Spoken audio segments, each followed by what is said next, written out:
வயசு அது 32 வருஷமாக நாங்கள் என் குழந்தைய வச்சுட்டு ரொம்ப சிரமப்பட்டு கஷ்டப்பட்டு வளர்த்திட்ருக்குங்க.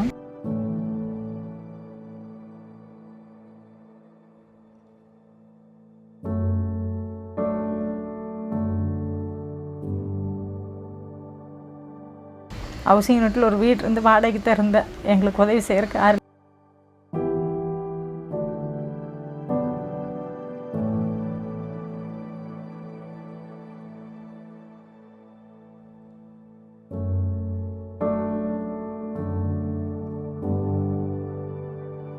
என் பேர் கீதா, என் பையன் பேர் வந்து கார்த்திக்ங்க. எங்கள் பையன் வந்து 1 மாதத்துலேருந்து மூளை வளர்ச்சி இல்லைங்க. பிறந்த 1 மாதத்தில் மூளை வளர்ச்சி இல்லாமல் போச்சு. நான் ரொம்ப சிரமப்பட்டு இந்தளவுக்கு ஆளாக்கியிருக்குங்க. ரொம்ப கஷ்டப்பட்டு அவனை வளர்த்துறதுக்கு ரொம்ப சிரமப்பட்டு கஷ்டப்பட்டு பையனை வளர்த்திருக்கிறேன். அது 32 வருஷமாக நாங்கள் என் குழந்தைய வச்சுட்டு ரொம்ப சிரமப்பட்டு கஷ்டப்பட்டு வளர்த்திட்ருக்குங்க. வேறு யாரும் இல்லை எங்களுக்கு ஆதரவு கொடுக்குறதுக்கு. நானே கஷ்டப்பட்டு என் குழந்தைகள் வளர்த்திட்ருக்கேங்க. எனக்கு உதவி பண்ணுறதுக்கு கூட வேறு யாரும் இல்லைங்க. கலெக்டர் ஆஃபீஸ்லேருந்து உதவி பண்ணாங்க. இன்றைக்கி ஆண்ட முன்னியத்தில் நானே என் பையனும் ஓரளவுக்கு நல்லா இருக்குங்க. ஹவுசிங் யூனிட்டில் ஒரு வீடு இருந்து வாடகைக்கு தான் இருந்தேன். எங்களுக்கு உதவி செய்யறதுக்கு யாரும் இல்லைங்க சார்.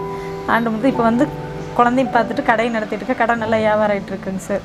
என் குழந்தைய பார்த்துட்டு நான் நல்லபடியாக இருக்குங்க சார். கலெக்டர் ஆஃபீஸுக்கு இவனுக்கு மாற்றுத்திறனாளி ஆஃபீஸுக்கு போகும்போது லைட் ட்ரை ஃபவுண்டேஷன் அங்கே இருந்துச்சுங்க.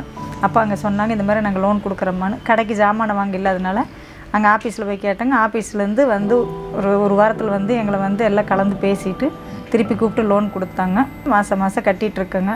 ஆண்டு வந்து இப்போ நல்லா இருக்கும். எனக்கு என் குழந்தைகளுக்கு ஒரு வருமானத்துக்கு தகுந்த மாதிரி பண்ணி கொடுத்துருக்காங்க. கடைக்கு ஜாமானம் இல்லைன்னு சொன்னோன்னே அவங்க அந்த ஜாமானை ஏற்பாடு பண்ணி கொடுத்தாங்க. இப்போ வந்து பெட்டி கடை பார்த்துட்டு பையனை பார்த்துட்டு எனக்கு ஓரளவுக்கு நல்லா வியாபாரம் ஆகிட்டு இருக்குங்க. 2ஐயும் பார்த்துட்ருக்குங்க.